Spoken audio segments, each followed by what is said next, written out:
for you, do you remember the story of the rich man who came to Jesus and wondered, what must I do to be saved?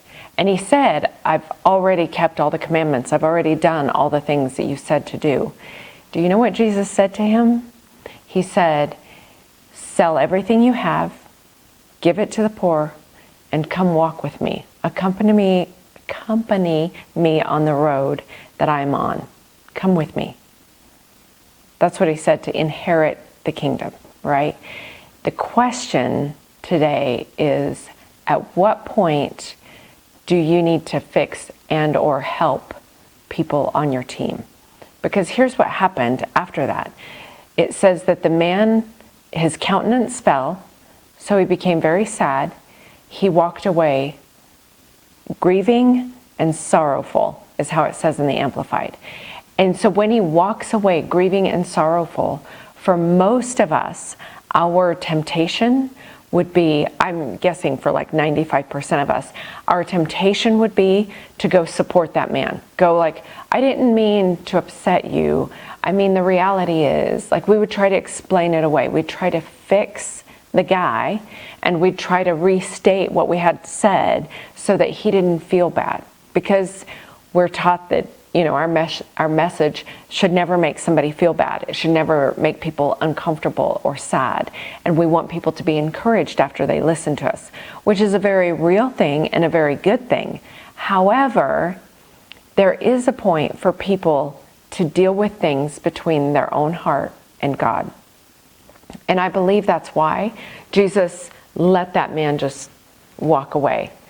And then he turned to his disciples and said, how hard is it for a rich man to enter the kingdom of heaven?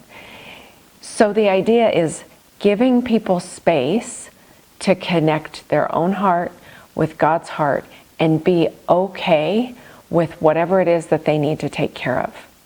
Because we want to fix and or help, because we're taught to serve. And by serving, we think that means always fixing the issue, always helping people be happy. And the reality is sometimes that's not a real thing. Sometimes they've got to work between their own heart and God to fix things. How does this apply for you and teams? How do you decide when you're going to help and when you're going to let them be?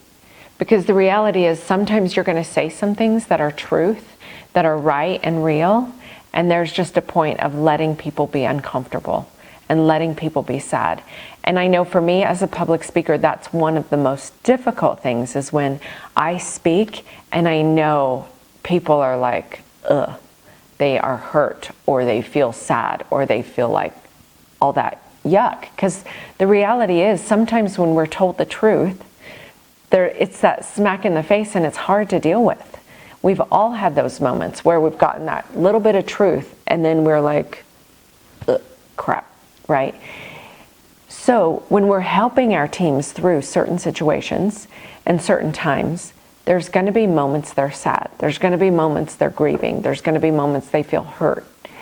And we have to be able to discern when we let that be between them and God, and when we just let them go to God and fix that for themselves, and or when we need to make a little tweak or a little correction. My question then for you is, how strong is that urge for you to fix or to help your team? And or what do you do with that urge? How do you know when you should follow and fix? And how do you know when you should hold back and let that be between them and God? Leave us comments. I'm excited to hear your responses. Okay, see ya.